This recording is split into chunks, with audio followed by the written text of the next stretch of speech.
This is Dr.RED Panda. You think you're free to love, but you've never really chosen. Most people fall in love with the right person, rarely across classes, cultures, or worlds. Why? Because love isn't instinct, it's a filter. Family, education, culture, they all decide who you're allowed to love. And the truth is, the world has been shaping your heart from day one. Governments, traditions, algorithms, even your income, they all decide who you'll find attractive. You think it's passion? It might just be a perfectly calculated match. The most successful control isn't forcing you. It's making you believe it's your choice. The love you feel might only exist because the world designed it. So ask yourself, are you loving freely? Or is the world holding your hand? I'm Dr.RED Panda, and here we don't just study history. We uncover the forces quietly shaping your life. The illusion of choice in love. You like to believe that love is instinctive, something your heart decides on its own. That when you meet someone and feel a spark, it's entirely your choice, your personal truth. But the reality is, it's not that simple. Most people don't fall in love randomly. They fall in love with what society allows them to love, with who their world has shaped them to find attractive. Think about it. Why do so many people end up with the right person instead of someone completely different? Why do cross-class or cross-cultural romances feel rare, almost unnatural? If love were a purely biological instinct, these barriers wouldn't exist. Yet they do, and they are powerful. From the moment you are born, invisible forces start defining who is worthy of your love. Your family tells you, subtly or not, what kind of people are acceptable. The stories you grow up with, the praise or disapproval you witness, shape the very idea of who is lovable. Education plays a role too.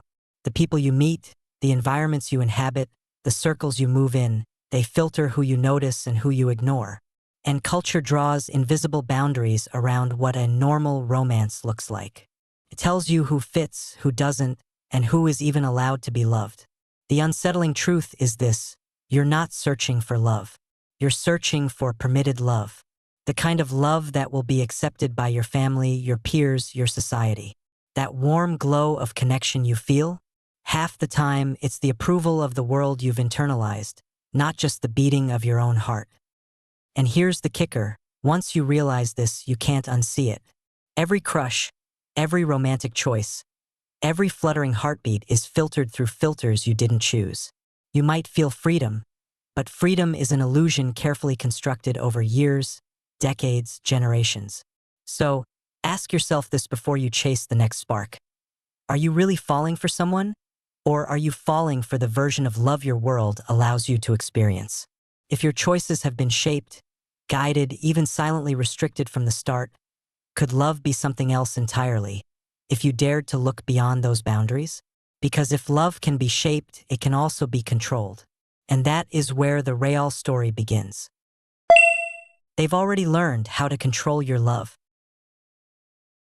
If the first chapter shook your sense of personal freedom, this one will make it uncomfortable. Love isn't just shaped by your upbringing or culture. It has been deliberately guided by forces far beyond your control. Governments, traditions, social expectations, even modern technology have long been quietly steering your heart. And most people don't even realize it. Historically, love has been a tool for maintaining social order. Monarchs, politicians, and moral authorities weren't obsessed with romance.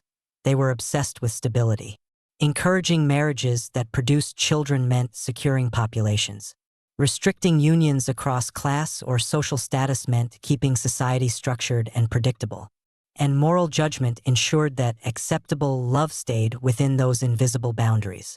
A society where everyone truly loved freely? That was seen as dangerous, a potential recipe for chaos. Freedom in romance wasn't just a personal choice. It was a threat. Fast forward to today, and the control hasn't disappeared. It's just hidden. Where parents once arranged marriages openly, now algorithms do it silently. Dating apps promise freedom, choice, personalization, but really, they are sophisticated filters, recommending people based on data, social networks, and even income brackets. your social circle, your career, the neighborhoods you live in, all subtly dictate who you meet, who you notice, who you can even imagine falling for. And you call it chemistry, heart flutter, or true love. But maybe it's just a system that has been designed to nudge you in a very specific direction. Here's the hardest part. The most successful control isn't forceful. It's invisible. You feel like you're making your own choice, and in a way you are, but your options were shaped long before you knew it. The world doesn't need to tell you who to love. It just needs to structure reality so that your choice aligns perfectly with what society, technology, and circumstance have already decided. It's subtle, it's clever, and it's effective. And it works on all levels. On one hand, you might think you're rebelling, pursuing someone unexpected or different. But even those choices are influenced by your upbringing, your peer groups, your values, all products of a world carefully engineered to keep things in order. Your desires aren't random. Your heartbreaks, your crushes, your obsessions. They're echoes of a system that has been quietly shaping you since childhood. So the question lingers, if love has always been shaped, are there truly free loves at all? Or do we only ever experience love that has been curated for us, dressed up as spontaneity and passion? And if that's true, what does it say about the idea of soulmates, destiny, and romantic fate? What you feel in your chest, the longing, the excitement, the heartbreak, might not be as private as you think. It might be the world, holding your hand, whispering the direction you should go. It's a hard truth, and it's designed to make you uncomfortable. Because once you see it, there's no going back. Every future crush, every romantic choice, every fluttering heartbeat carries the fingerprints of centuries of social design, algorithmic nudges, and cultural conditioning. And yet, most people never question it. They keep calling it love, blissfully unaware of the forces shaping it. So, before you fall for someone next, take a moment. Ask yourself, is this desire yours entirely and purely? Or has someone or something already been guiding your heart all along? Maybe true love never existed. If the first two chapters made you question freedom and control, this one will take you a step deeper. Maybe love, as we imagine it, was never about destiny or fate. Maybe it's never been about discovering someone meant for us. Maybe, in truth, love is something we build carefully, consciously, and under the invisible influence of the world around us.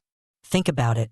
The person you love today, the person you feel closest to, could be entirely different if you were born in another culture, another era, another social class. Your experiences, your upbringing, your environment, even the technologies you use, all shape the version of you that falls in love. The heart you think is acting on instinct is, in reality, responding to patterns, norms, and expectations you've absorbed since birth. Love is not discovery. Love is construction. You love a version of someone that your world allows you to see, to value, to desire. And that doesn't make it fake. It makes it human. It makes it miraculous that, in a universe full of invisible forces shaping every impulse, you still reach out, you still choose to hold someone's hand. That choice, the tiny rebellion against every expectation, every algorithm, every subtle nudge, is what makes love meaningful. And here's the ultimate question, the one that lingers after the fluttering hearts and quiet moments. Is your love truly yours? Or is it the world's idea of love, carefully disguised as passion? Every heartbeat, every thrill, every ache may carry the imprint of centuries of culture, class, and social expectation. And yet, within that invisible framework, you still choose to connect. So take a breath, step back, look at the person you love, at the life you've built together. Recognize the forces that shaped your desire, but also recognize your agency within them. Maybe freedom in love is never absolute. Maybe it's not meant to be. But maybe that's exactly why the love you experience feels so precious. Because, despite everything, you still chose it. So ask yourself, right now, is your love truly yours? Or is the world holding your hand? I'm DR.RED Panda. Here, we don't just study history. We uncover the forces quietly shaping your life. And sometimes, we challenge the illusions you've always believed. And that's a wrap for this episode of the video. I'm Dr. Red Panda. If you found this video helpful, don't forget to subscribe and give it a thumbs up. Until next time, take care.